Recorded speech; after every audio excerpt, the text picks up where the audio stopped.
सुप्रभात प्यारे बच्चों, एक बार फिर आप सबका मेरे इस वीडियो क्लास में स्वागत है। बच्चों, इसके पूर्व के वीडियो में हम लोगों ने सदाचारोपदेश नामक पाठ से 6 श्लोकों का अध्ययन किए थे। आगे के श्लोकों का अध्ययन हम लोग इस वीडियो में करने चल रहे हैं, तो ध्यान से देखिएगा आप लोग। 7वां श्लोक है बच्चों, अक्रोधन्य सत्यवादी भूतानां विहिंसकः अनसूयर जिह्मस्य शतं वर्षाणि जीवति। संदर्भ बच्चों मैंने पूर्व के वीडियो में आपको बताया था, लेकिन एक बार फिर मैं इसका संदर्भ आप सबको बता देती हूँ कि प्रस्तुत श्लोक हमारी पाठ्य पुस्तक हिंदी के संस्कृत खंड के अंतर्गत सदाचारोपदेश नामक पाठ से लिया गया है। अक्रोधन क्रोध न करने वाला, सत्यवादी सत्य बोलने वाला, भूतानां विहिंसकः जीवों की हिंसा न करने वाला, अनसूयर जिह्मस्य दूसरों के गुणों में दोष न निकालने वाला, कुटिलता से रहित, शतं वर्षाणि जीवति 100 वर्षों तक जीता है। तो इसका पूरा हिंदी अनुवाद होगा बच्चों कि क्रोध न करने वाला, सत्य बोलने वाला, भूतानां विहिंसकः जीवों की हिंसा न करने वाला, दूसरों के गुणों में दोष न निकालने वाला, कुटिलता से रहित व्यक्ति 100 वर्षों तक जीवित रहता है। 8वां श्लोक देखेंगे बच्चों, अकीर्ति विनयो हन्ति हन्त्यर्थम पराक्रमः हन्ति नित्यम क्षमा क्रोधमाचारो हन्त्य लक्षणम। अकीर्ति विनयो हन्ति, विनय सदा अपयश को नष्ट करती है। हन्त्यर्थम पराक्रमः, और पराक्रम सदैव अनर्थ को नष्ट करता है। हन्ति नित्यम क्षमा क्रोध, क्षमा सदैव क्रोध को नष्ट करती है। आचारो हन्त्य लक्षणम, और सदाचार सदैव बुरे लक्षणों का नाश करता है। तो हिंदी अनुवाद फिर से जानेंगे इसका कि विनय सदा अपयश को नष्ट करती है।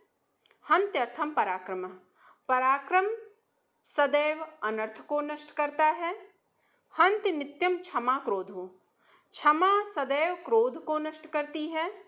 और आचारो हन्त्य लक्षणम, और सदाचार सदा बुरे लक्षणों का नाश करता है। अगला श्लोक देखेंगे बच्चों, अभिवादनशीलस्य नित्यं वृद्धोपसेविनः चत्वारि तस्य वर्धन्ते आयुर्विद्या यशो बलम। अभिवादनशीलस्य, अभिवादन करने की आदत वाले का, अभिवादन अर्थात बड़ों को प्रणाम करने वालों का। नित्यम वृद्धोपसेविनः, और नित्य वृद्धों की सेवा करने वाले की। चत्वारि तस्य वर्धन्ते, 4 चीजें उनकी बढ़ती हैं। आयुर्विद्या यशो बलम, आयु विद्या यश और बल। इसका हिंदी अनुवाद फिर से जानेंगे आप। अभिवादन करने की आदत वाले का, और नित्यम वृद्धोपसेविनः नित्य वृद्धों की सेवा करने वाले की। आयुर्विद्या यशोबलम चत्वारि तस्य वर्धन्ते, आयु विद्या यश और बल, ये चारों बढ़ते हैं। 10वां श्लोक देखेंगे बच्चों अब आप, वित्तम यत्नेन संरक्षेद वित्तमायाति याति च अच्छीणो वित्ततः क्षीणो वृत्ततस्तु हतो हतः। वृत्तम अर्थात चरित्र, यत्नेन संरक्षेद यत्नपूर्वक रक्षा करनी चाहिए। चरित्र की यत्नपूर्वक रक्षा करनी चाहिए। वित्त मायाति याति च, वित्त अर्थात धन, वित्त मायाति याति च अर्थात धन तो आता है और चला जाता है। अच्छीणो वित्ततः क्षीणो, धन से हीन व्यक्ति दीन अर्थात निर्धन नहीं होता है, किंतु वृत्ततस्तु हतो हतः, परंतु चरित्र से हीन व्यक्ति हतो हतः मरे हुए के समान होता है। अनुवाद फिर से देखेंगे, इंपॉर्टेंट है ये श्लोक। वृत्तम यत्नेन संरक्षेत, चरित्र की यत्नपूर्वक रक्षा करनी चाहिए। वित्त मायाति याति च, धन तो आता है और चला जाता है। अच्छीणो वित्ततः क्षीणो, अतः धन से हीन व्यक्ति दीन अर्थात निर्धन नहीं होता। वृत्ततस्तु हतो हतः, किंतु चरित्र से हीन व्यक्ति मरे हुए के समान होता है। अंग्रेजी में भी कहा गया है बच्चों, wealth is loss nothing loss, health is loss something loss, but character is loss everything is loss. कहने का मतलब धन गया तो कुछ भी नहीं गया, स्वास्थ्य गया तो हमारा थोड़ा बहुत कुछ गया, लेकिन अगर हमारा चरित्र चला गया तो हमारा सब कुछ नष्ट हो गया। तो इसलिए हमें अपने चरित्र की यत्नपूर्वक रक्षा करनी चाहिए। 11वां श्लोक देखेंगे बच्चों आप।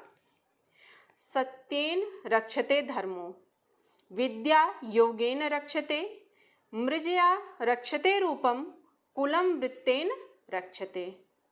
सत्येन रक्षते धर्मो, सत्य से धर्म की रक्षा होती है। विद्या योगेन रक्षते, योग से विद्या की रक्षा होती है।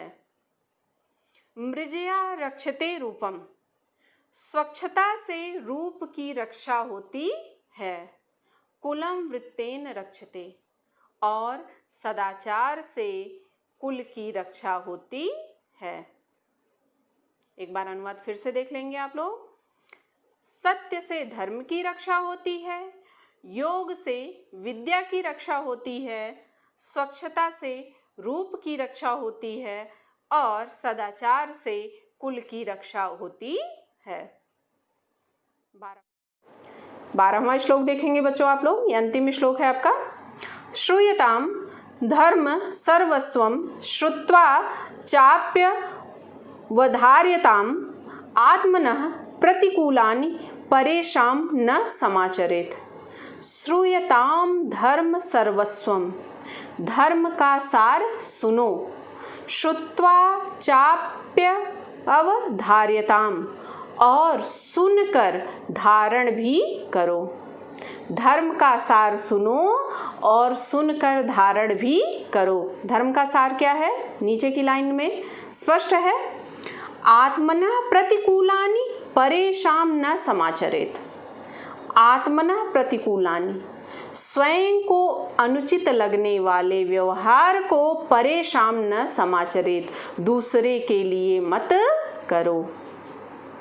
स्वयं को अनुचित लगने वाले व्यवहार दूसरे के लिए मत करो। कहने का तात्पर्य क्या है कि जो व्यवहार आपको स्वयं पसंद नहीं है, आपके साथ यदि वह व्यवहार हो रहा है और आपको अच्छा नहीं लगता है, तो ऐसा व्यवहार कभी भी दूसरे के साथ स्वयं नहीं करना चाहिए।